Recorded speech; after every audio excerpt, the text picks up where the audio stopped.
随着川老爷挥舞关税的大棒，我们可以清楚的看到他的身边呢有很多对我们特别激进的强硬派，比如说国务卿卢比奥，还有美国国家安全顾问迈克尔·沃尔茨。不过在他们两个的对面呢，还有很多的学者、大学教授对中国是非常的友好的。这就有一段采访，这名哈佛教授 Jeffrey Sachs， 他专门从事中国的研究40多年了。他就说，中国从来就是以和平为主张，没有想称霸世界，一直是想跟美国做朋友。他对2025年的局势有什么看法呢？我们来仔细看看这个采访。 China's no threat at all to American democracy, and it's no threat at all to American security. China is not going to war with the United States. Chinese society has its kids in American schools. They like America. There's no animosity. What China has done that has so made the United States crazy is that China's been successful. That's all. There's nothing more to it. I've been going to China now for 43 years. Many times a year, many of these years. And I've watched China grow from poverty to success. They have worked hard. Sometimes you would actually go and go down a road and see construction work going on at midnight because it's round the clock, 7 days a week, 24/7, because China worked really hard to pull itself out of poverty. There's no even the slightest indication that China wants to do that. Right. What China wants is for the United States, stop bullying us. China's surrounded by U.S. military forces in Japan, in Korea, in the Philippines, throughout Southeast Asia. China is vulnerable to the U.S. putting so-called chokeholds on China's sea lanes, because China depends on the South China Sea, the narrow straits of Malacca, which is in Southeast Asia in the Indian Ocean.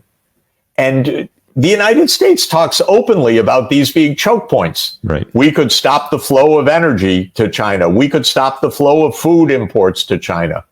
And the United States, of course, is playing the Taiwan card. Taiwan is a part of China.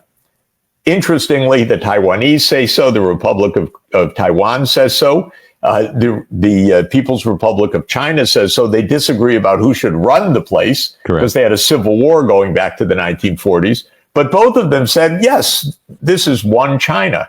Right. And when we recognize China, the People's Republic of China, we adopt the one China policy. But what does the United States do? It's sending billions of dollars of weapons to Taiwan now. Can you imagine if China said, we're going to arm the state of Tennessee? And the United States says, no, please don't do that. That's part of the United States. No, we're going to arm the state of Tennessee because they like us. Maybe someday, who knows, they'll be an ally of ours and so forth. We have a really important company in Tennessee. This is what we're doing. Right. It's crazy. By the way, it's crazy for Taiwan to fall into this. My advice to Taiwan is don't become the next Ukraine. In other words, the next place of a war between superpowers that takes place on your territory. By the way, I said to the Ukrainians, don't become the next Afghanistan. I've seen this movie too often. And I told the Ukrainians, you will be destroyed, not by Russia, but by the United States. They will tell you, fight on, fight on, fight on. And I often quote Henry Kissinger's quip when he said, to be an enemy of the United States is dangerous, but to be a friend of the United States is fatal. And this is applying to Ukraine, but I say it to my friends in Taiwan. Don't play games.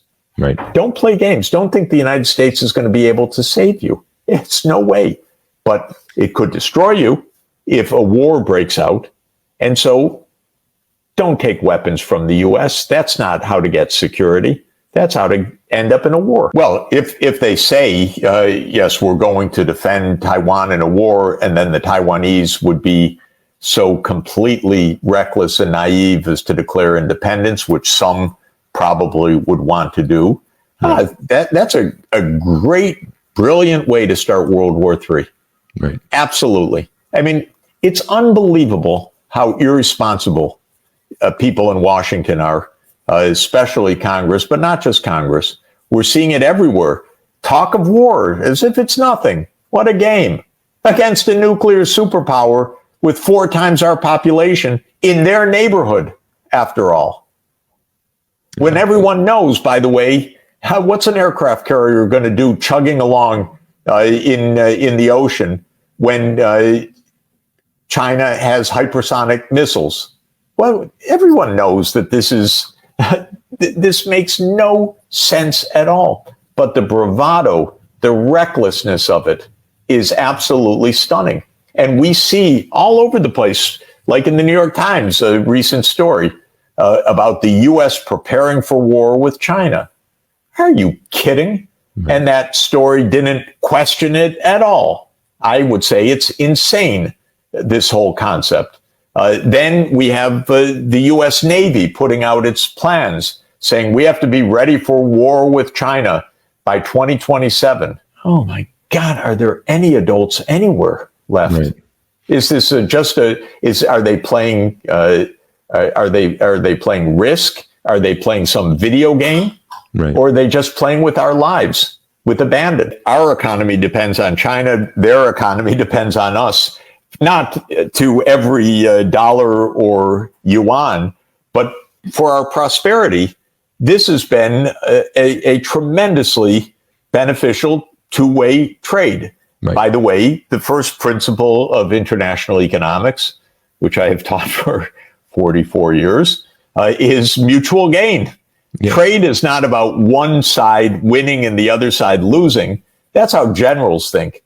But economists say trade is about mutual gain. We get something, you get something. Correct. And the United States has overall been enriched by China's rise. In our case, in the United States, the U.S. overall has been a huge beneficiary of trade with China. And by the way, I said this in California recently, and they were very surprised to hear this because no one talks like that. Right. I said, are you kidding? You've been enriched. You're the IT center of the world, but you don't produce things. China produces your goods and gives incredible profits to your design, like NVIDIA. As we look toward to 2025 and we see multiple conflicts around the world, are you optimistic that the world is going to be better a year or two from now? Are you worried about the future? What is your personal feelings towards the future of our world? Well, I'm hugely worried. I'm hugely worried about escalation of war. I'm hugely worried about this constant drumbeat of war. I'm hugely worried about the lies that are told about why these wars exist. I think it's our responsibility to tell them we do not want to perish in a nuclear war. We do not want more war. We want the wars to stop. We want diplomacy as solutions. We don't want fear mongering, and we don't want war mongering.